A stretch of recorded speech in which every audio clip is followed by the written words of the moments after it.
Eh, Vamos a analizar la siguiente situación. Un usuario pregunta qué es una revisión periódica de gas. ¿Usted qué respondería eh, como técnico o como profesional del gas? Pues bien, yo no sé si usted estaría de acuerdo conmigo, pues yo contestaría lo siguiente. Sustentado, claro está, en lo que es lo que establecen las instituciones o los entes autorizados para hablar del tema.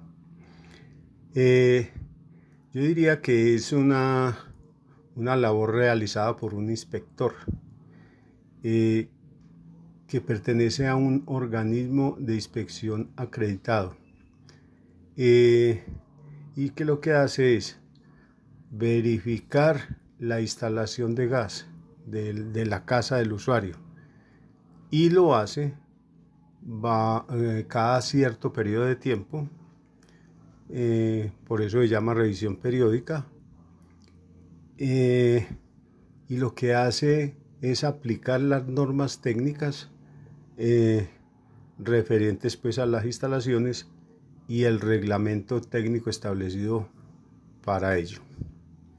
Eh, entonces, fíjese, dirá que ahí intervienen tanto las normas técnicas como los reglamentos, los organismos, los inspectores, y lo que se hace es revisar la instalación cada periodo de tiempo. Bien, si ese usuario o cualquier persona entonces ahora nos pregunta qué es una revisión previa, entonces deberíamos responder que es una labor de verificación, ¿cierto? Pero que se realiza antes de que la instalación esté en servicio. O sea, no existe un centro de medición. Observe que el centro de medición está vacío. Este es el centro de medición. Entonces no existe medidor, no hay medidor, por lo cual entonces la instalación no está en servicio.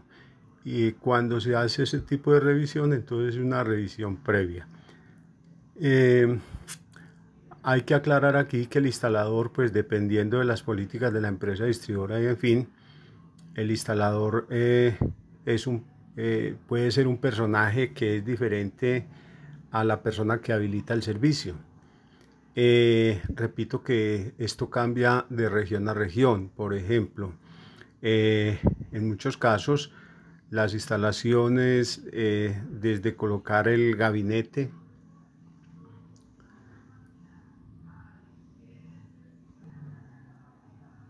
te repito que en muchas ocasiones, pues el instalador, un personaje que llama técnico en redes de gas, lo que hace es instalar la red de gas desde el gabinete, deja el gabinete y deja toda la tubería hasta los puntos de conexión. Ese es el técnico y después llega otro personaje que es el que habilita el servicio, entonces ubica el centro de medición y conecta los equipos. Estas dos actividades pueden ser actividades que realizan tanto personajes diferentes. eh, el uno sería, digamos, un técnico en instalaciones de redes de gas y el otro sería, lo llamamos nosotros a veces técnico de puesta en servicio. Eh, pero en ocasiones, si es una empresa grande la que realiza los trabajos de instalación, entonces estaremos hablando allí de que la misma empresa puede realizar todo el proceso, llegar a abordar al cliente, realizar la instalación, luego colocar el medidor y hacer la conexión de los equipos para por último, pues, y también conectar la cometida y dejar en servicio la instalación. Entonces repito que son casos, depende mucho de la región, depende mucho de los criterios técnicos de la empresa instaladora, en fin. Pero la revisión previa es eso, revisión antes de poner la instalación en servicio. El usuario preguntándonos por otros nombres para la revisión, es decir, ya sabemos que es una revisión periódica y ya sabemos que es una revisión previa, ¿cierto? Ahora nos preguntan, porque existe mucha confusión y el usuario pues le mencionan de diferentes maneras la misma cosa. Entonces miremos a ver qué otros nombres puede tener la revisión periódica de la red interna de gas. ¿Qué nombres? Entonces hay gente que la llama la revisión quinquenal, de la instalación de gas, algunos instaladores, algunos usuarios, en fin. Entonces ese es equivalente a la revisión periódica de la instalación de gas, la red interna, ¿cierto? Otros la llaman la inspección periódica de la instalación interna de gas, ese es otro nombre. Ya tenemos revisión quinquenal, otro es inspección periódica. Algunos no hablan de eso, sino de la verificación y certificación de la instalación interna de gas. Verificación y certificación, en realidad pues es lo mismo, pero con otras palabras. Y por último, a alguien que la nombra como revisión técnica reglamentaria de la instalación. En cualquiera de esos casos estamos hablando del mismo término, ¿cierto? Revisión periódica de la instalación interna de gas. Bien, una pregunta muy frecuente de los usuarios es: ¿por qué pagar la revisión periódica? ¿Por qué tengo yo que pagar la revisión periódica? ¿Por qué? Respecto a eso, entonces, la Comisión Reguladora de Energía y Gas establece que debe hacerse ese pago debido a que usted es el propietario de la instalación. O sea, como usted es propietario, entonces usted debe pagar la revisión periódica. No puede ser otra persona.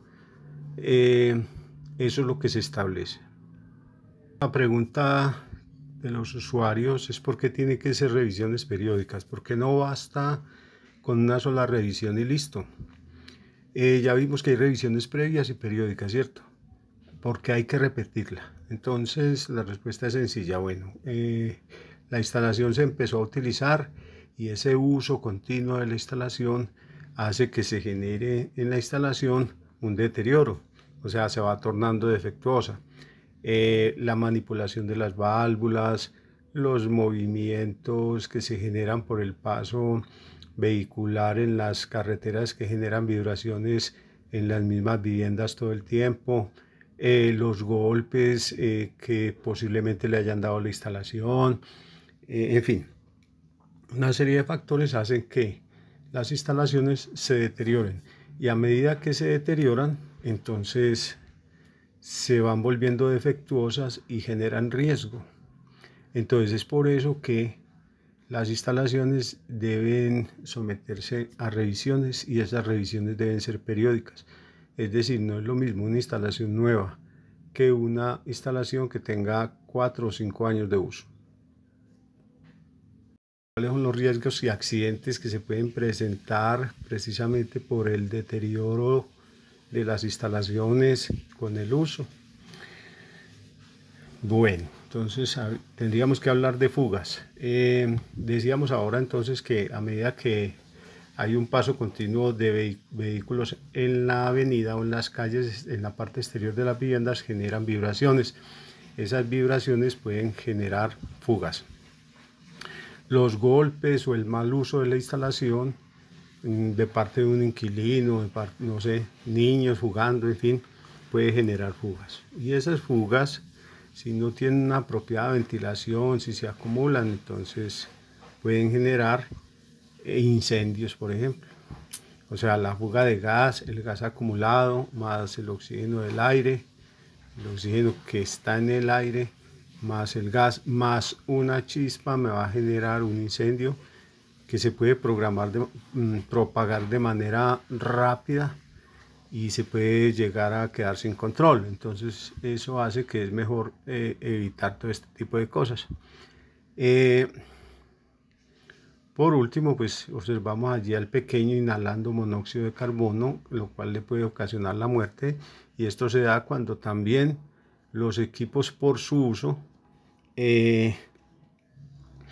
no están funcionando bien y están produciendo monóxido de carbono. La combustión no es buena, la llama es amarilla, entonces se genera monóxido de carbono, el cual es nocivo para la salud y puede producir la muerte, la famosa muerte dulce, donde la persona, a la persona no le llega suficiente oxígeno al cerebro y se va quedando dormida, y por fin, y el fin último, pues desafortunadamente, la muerte.